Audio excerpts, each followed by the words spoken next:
नमस्कार, स्वागत है आप सभी का व्यूज हाइलाइट्स में। शुरुआत करेंगे खबरों का सिलसिला। मैं हूं गरिमा रितेश।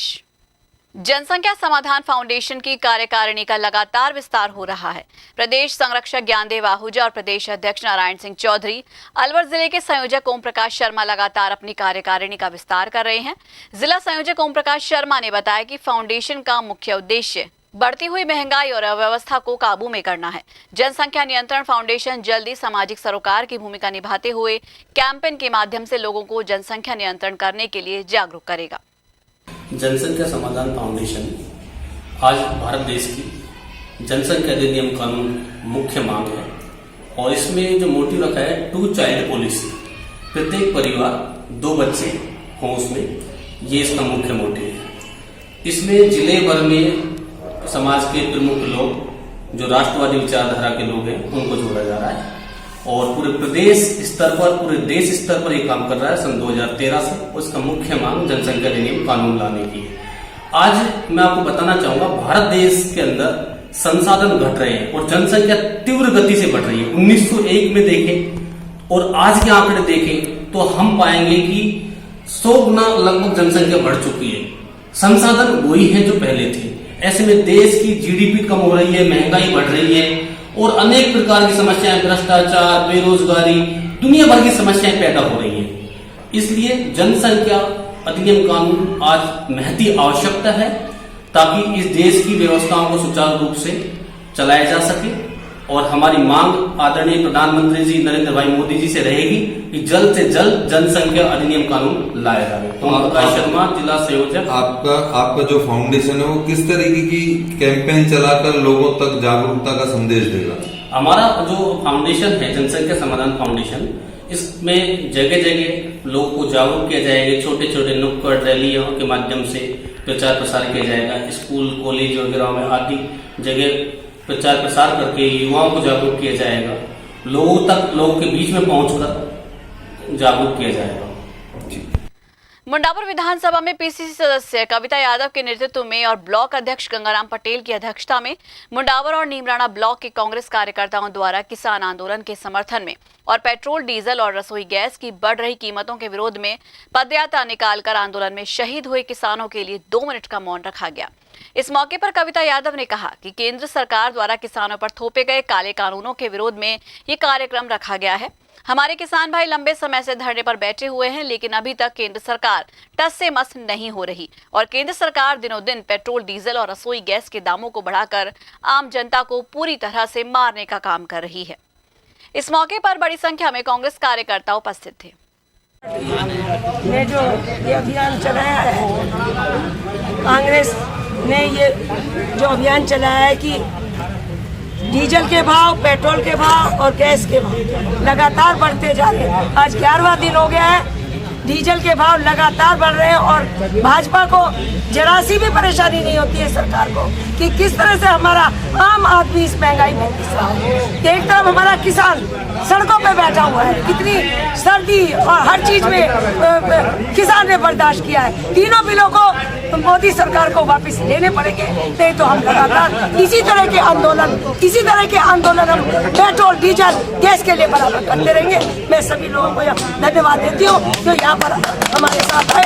इसी तरह का प्रयास हमारा बराबर चलता है। सरकार ने 2% और घटाए। हमारी सरकार। शुक्रवार शाम तेज गति से चलाते हुए एक ट्रक की टक्कर लग जाने से एक युवक की मौत हो गई। ये घटना अलवर जयपुर रोड ढाई पैड़ी पर हुई, जहां मौके पर ही युवक ने दम तोड़ दिया। शनिवार को मृतक के शव का पोस्टमार्टम कर शव परिजनों को सौंपा गया।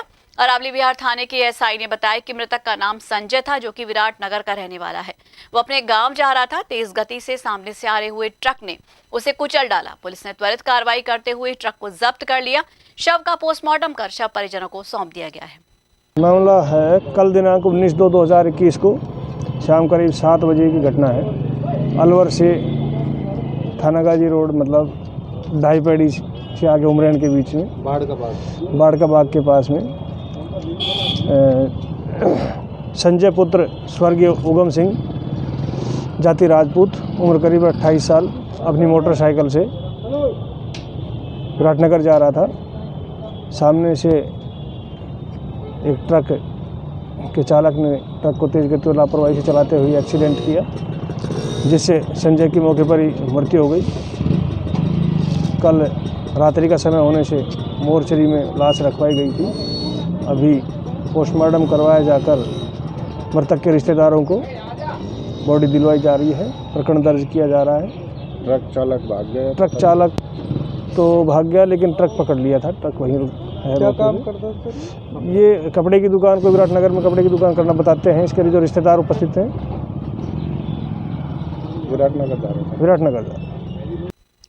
आजीविका और उद्यम विकास कार्यालय का शुभारंभ शनिवार को नाबार्ड जयपुर और माता श्री गोमती देवी जन सेवा निधि अलवर द्वारा किया गया। राजगढ़ में आजीविका और उद्यम विकास कार्यक्रम एलडीपी के अंतर्गत पशुपालन प्रबंधन और डेयरी विकास पर आधारित 5 दिवसीय प्रशिक्षण कार्यक्रम का शुभारंभ महाप्रबंधक महोदय श्रीमान कुलदीप सिंह द्वारा किया गया।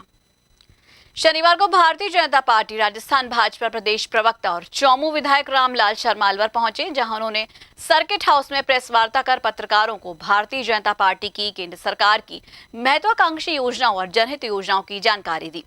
अलवर पधारने पर सबसे पहले कार्यकर्ताओं ने उनका स्वागत किया। पत्रकारों से बातचीत करते हुए उन्होंने बताया कि केंद्र सरकार इस समय जनहित के काम करने में लगी हुई है, चाहे वो गरीब किसान की योजना हो, चाहे वो व्यवसायी हो या उद्यमियों को लेकर कोई योजना हो।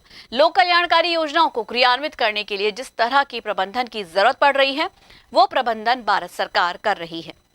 जो वर्तमान परिस्थितियां हैं, उन परिस्थितियों के अंदर जो मैंने बात कही है वो स्पष्ट है कि भारत सरकार जिन योजनाओं को, अब से पहले जितनी भी आप भारत सरकार की योजनाएं देखें, कोई योजनाएं कुछ चंद सालों तक चलती थी। आज भी कांग्रेस कह रही है कि हमारी सरकार ने 72,000 करोड़ का कर्जा माफ किया था। कर्जा माफ किसका किया था वो भी आपको पता है, डिफॉल्टरों का कर्जा माफ किया था, आम किसान का तो किया नहीं। लेकिन भारत सरकार ने कहा है कि हम सिर्फ वन टाइम के अलावा किसान को हर वर्ष आज भी 1,10,000 करोड़ रुपए किसानों के प्रधानमंत्री सम्मान निधि के रूप में पैसे डालने का काम किया। तो अगर योजनाओं को अगर निरंतर जारी रखना है, अगर एक टाइम में देना है तो कर करा के नक्की करो, लेकिन उसके लिए जो टैक्स का दायरा है उस दायरे के अनुसार चलना पड़ेगा। जहां एक और सभी कोर्ट्स को ऑनलाइन कर दिया गया है, ऐसे में अभी तक नौगावा कोर्ट को ऑनलाइन नहीं किया गया है, जिससे वहां के लोगों को परेशानी का सामना करना पड़ रहा है और किसी भी तरह के काम लोगों के नहीं हो पा रहे। इंतकाल चढ़ाए जाने की प्रक्रिया ऑनलाइन होने से इन दिनों काश्तकारों का ना तो डिग्री का काम हो पा रहा है, ना ही कोई और। ऐसे में अलवर जिला बार एसोसिएशन के अध्यक्ष उदय सिंह ने बताया कि काश्तकार खासे परेशान हो रहे हैं। उन्हें किसी भी तरह का सरकारी लाभांश नहीं मिल पा रहा, ना ही किसान क्रेडिट कार्ड मिल पा रहा है। उन्होंने माध्यम टीवी के माध्यम से मांग उठाई है कि वो इस प्रक्रिया को ऑनलाइन या ऑफलाइन करें, ताकि काश्तकार को इधर उधर ना भटकना पड़े और सरकारी लाभांश मिल सके। ग्राम पंचायत नौगांव की जो आराजी है वो आज तक पटवार क्षेत्र की किसी प्रकार से ऑनलाइन नहीं की जा रही है सरकार के द्वारा, और जो भी सरकारी लाभ मिलते हैं या प्रधानमंत्री योजना के या राज्य सरकार के द्वारा जो फ़ायदा मिलना चाहिए काश्तकार को, वो आज तक नहीं मिला है। करीब 3-4 साल से वो ज़मीन एज इट इज पड़ी है। ऑनलाइन नहीं होने से ना तो म्यूटेशन खुल रहे हैं, ना ही किसी आदमी के द्वारा कोई कोर्ट की डिग्री है उसकी पालना हो रही है, ना कोई बैनामा किसी प्रकार के तस्दीक हो रहा है और उस बैनामे के आधार पर कोई इंतकाल नहीं हो रहा है। इसलिए आम जनता को बहुत ज़्यादा परेशानी है। इसके लिए हमने डीसी साहब को भी ज्ञापन दिया था और डीसी साहब ने कहा कि तुरंत प्रभाव से हम इसको 15 दिन में करा देंगे, लेकिन आज तक काफ़ी लंबा समय हो गया है। उसके बाद भी ना तो सरकार ने कोई ध्यान दिया है, ना ही किसी प्रकार से कोई प्रशासन ध्यान दे रहा है। तो मेरा ये मानना है कि आम जनता की दुखों को देखते हुए इसको तुरंत प्रभाव से ऑफलाइन कराया जाए, ताकि ऑफलाइन में इंतकाल दर्ज हो सके। और व्यूज में इसी के साथ ही वक्त हो चला एक छोटे से ब्रेक का, लेकिन आप कहीं मत जाइएगा, देखते रहिए माध्यम। आप सभी अपने इन्वेस्टमेंट्स बचा के रखिए, क्योंकि त्रिहान होम डेवलपर्स अलवर की सबसे बड़ी सोसाइटी अपना घर शालीमार बनाने के बाद अब लेकर आ रहे हैं आपके लिए लग्जरी फ्लैट्स। इसलिए कुछ दिन रुकिए और लग्जरी फ्लैट्स के साथ अपनी नई जीवन शैली की कीजिए शुरुआत। ज्यादा जानकारी के लिए संपर्क करें।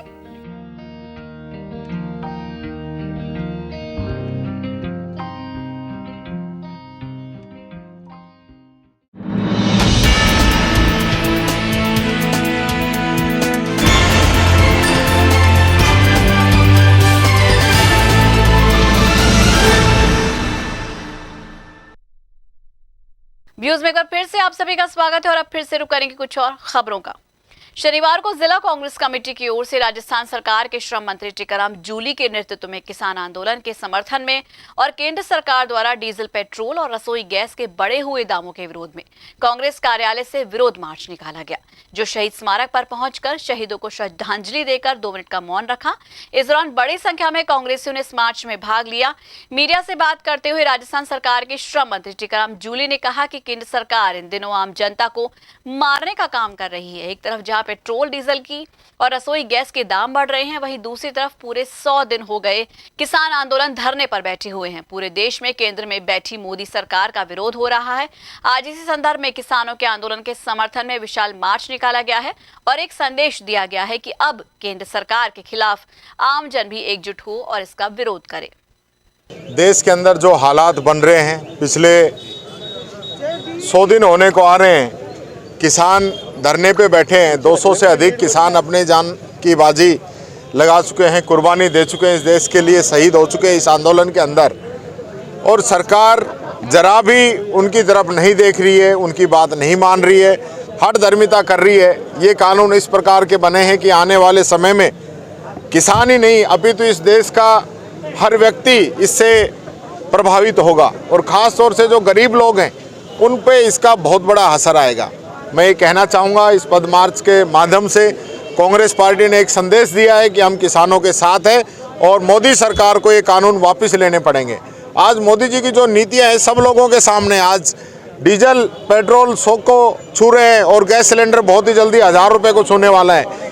इस प्रकार से कीमतें बढ़ रही हैं, महंगाई बढ़ रही है, बेरोजगारी बढ़ रही है, उस तरफ ध्यान नहीं है और किसानों को टारगेट बना के इस प्रकार का कानून लागू किया गया है। और अभी आप देखेंगे बहुत ही जल्दी मजदूरों का भी कानून भारत सरकार बना रही है, उसके अंदर भी आप देखेंगे कि मजदूरों के जो हक थे उनको कम किया जा रहा है ताकि मजदूर भी अपनी आवाज़ नहीं उठा सके। तो ये सरकार किसान मजदूर विरोधी सरकार है, इसको जनता सबक सिखाएगी। और मैं ये कहना चाहूँगा, कांग्रेस पार्टी किसानों के साथ है, हम जी जान से किसानों की मदद करेंगे।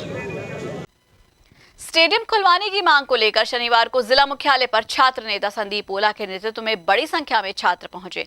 ऐसे में वहां मौजूद पुलिस जाब्ते ने छात्रों को खदेड़कर छात्र नेता संदीप ओला को हिरासत में ले लिया। शहर कोतवाल राजेश शर्मा ने बताया कि उक्त युवक ने सोशल मीडिया पर यह कहा था कि अगर स्टेडियम नहीं खुला तो वो स्टेडियम खुलवाने के मामले को लेकर जिला मुख्यालय पर आत्मदाह करेगा।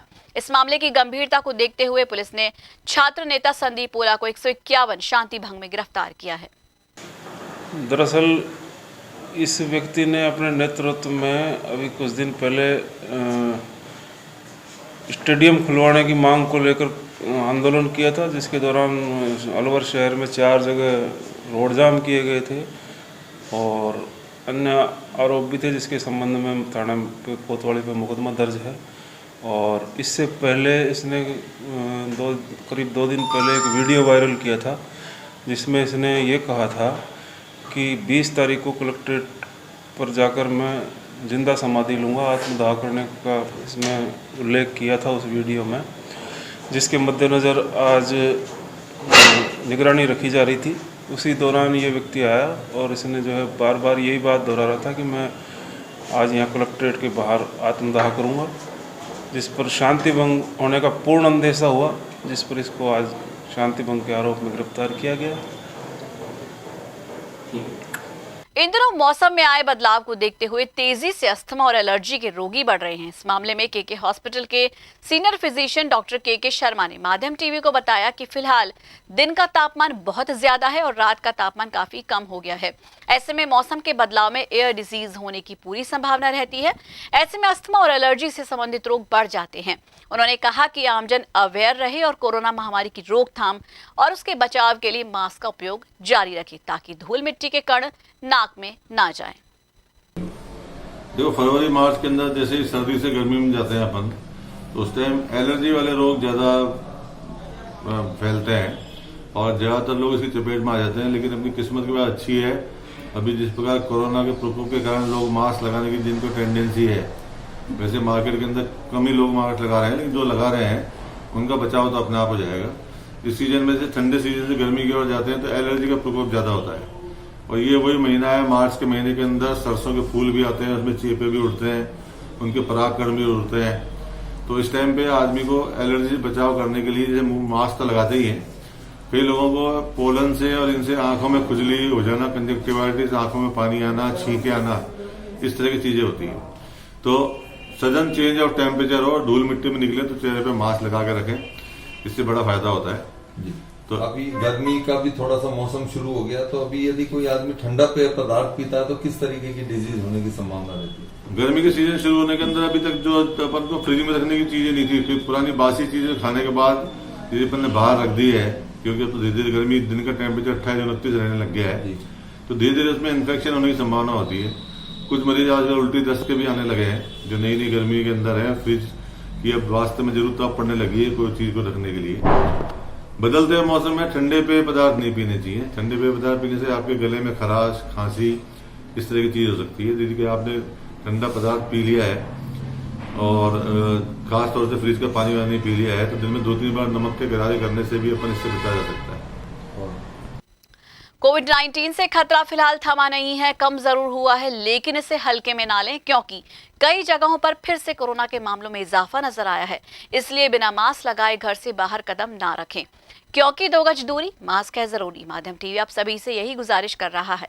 तो आज के लिए व्यूज में बस इतना ही। अपने इलाके की हर खबर जानने के लिए आज अपने स्मार्टफोन पर यूट्यूब चैनल से सब्सक्राइब कीजिए माध्यम टीवी और देखिए खबरों के साथ साथ मनोरंजन और हर तरह की जानकारी पाने के लिए रोचक कार्यक्रम।